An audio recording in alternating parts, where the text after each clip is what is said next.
Hi and welcome back to video 2. So in video 1 we focused on your cash flow and I hope you were able to outline where you are in terms of positive cash flow, negative cash flow and where that is every month or most months for you. We also then talked about your net worth and hopefully you have now more of an idea of what your net worth is. Again, no right or wrong answer, but at least it's good to know those kinds of things. Here in this video, video number 2, we're going to talk about your lifestyle and your life goals. In other words, what would you like from your life? And if it's perfect the way and you're very happy with it the way it is, fantastic.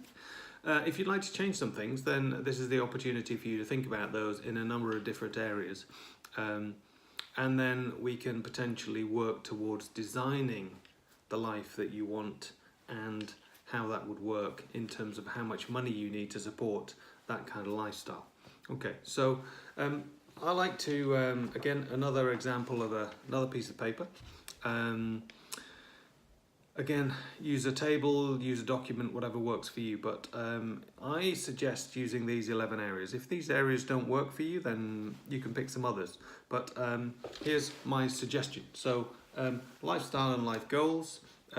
A number of items, 11 items down this left-hand side, and I think it's worth figuring out where you are now, what your dream scenario is, where you would like to be in 1 year, in 5 years, and in 10 years for each of these areas. And the ones that I look at, location. So are you living in the place you want to live? Would you like to move? Do you have an aspiration to move somewhere else? In retirement, would you like to move somewhere else? So if you live in the city, do you plan to move to the countryside? Those kinds of things can affect how much money you need every month, and that's very important. Family. Are you happy with your family situation? Do you have children? Do you want children? Those kinds of things. Relationship. Are you happy with your relationship and what does that look like? What about your friends? Wellness. So I'm talking about your health, your physical fitness.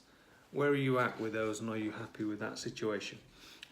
Mindfulness, for me, it's important to have this as a separate heading because mental health is a really big thing, really important and well worth thinking about it and focusing on it as a separate issue. So mental health, wellness, spirituality, those kinds of things. Where are you with that? Finance, okay, maybe we should have put finance at the bottom, but finance in terms of how much money do you have from the cash flow we talked about earlier in the net worth, and where would you like to be going forward? So where are you now? You should have worked that out from video 1.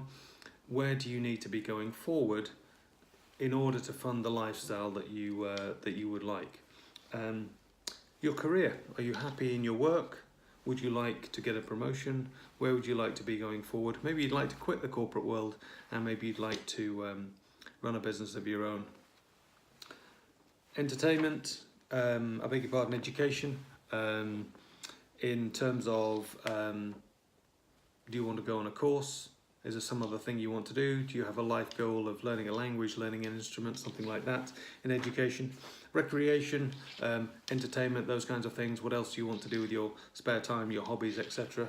And then giving back. I think it's important to give back to your community. So what do you do in that regard and what would you like to do going forward? So once you've got an idea of those 11 areas, figure out for each of those 11 areas where you are now, what your dream scenario would be, and where you would ideally like to be in 1 year, 5 years, and 10 years. And once you've done that, and those are your lifestyle goals, for that, and in conjunction with the cash flow from video number 1, you can figure out your financial freedom figure. And this is really an amount of income that you need each month to live the life that you would like to live. Now, passive income is an interesting expression. If that money came into your bank account every single month and you literally needed to do nothing, then some people call that passive income. Perhaps it's semi-passive income. I have some things that are what I call semi-passive income, where I need to do some work, but I don't work full-time in order to do them. And yeah, so most people that have a job exchange their time for money. So you go to work, you work all week, and then you get paid at the end of the week or at the end of the month. That's effectively exchanging your time and your skills for money.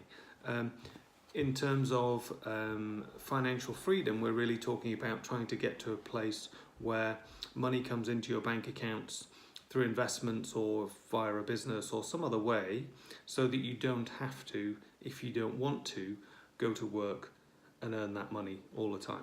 So how much money would your financial freedom figure be? And again, similar to the cash flow that we did in video 1, work out how much you need to pay in rent or mortgages in order to have a home and to live wherever you want to live in the world. How much for other things that you would need in your ideal life, so in your car, utility bills, phone, holidays, general groceries, entertainment, all of the things that you want to do. And for me, it's worth having almost two versions of this. A basic level, in other words, what's the minimum level of cash coming in that you would need to sustain your life? So what's your minimum financial freedom number? And then you might add to it. You know, if you have aspirations to travel or do other things, then you can always increase that. But it's worthwhile having a baseline number for what that is. Okay, so that's your lifestyle goals and your financial freedom number. In the next video, in video number 3, I'm going to talk to you a little bit about how you might be able to change from where you are now to maybe where you want to be. But we'll talk about that next time.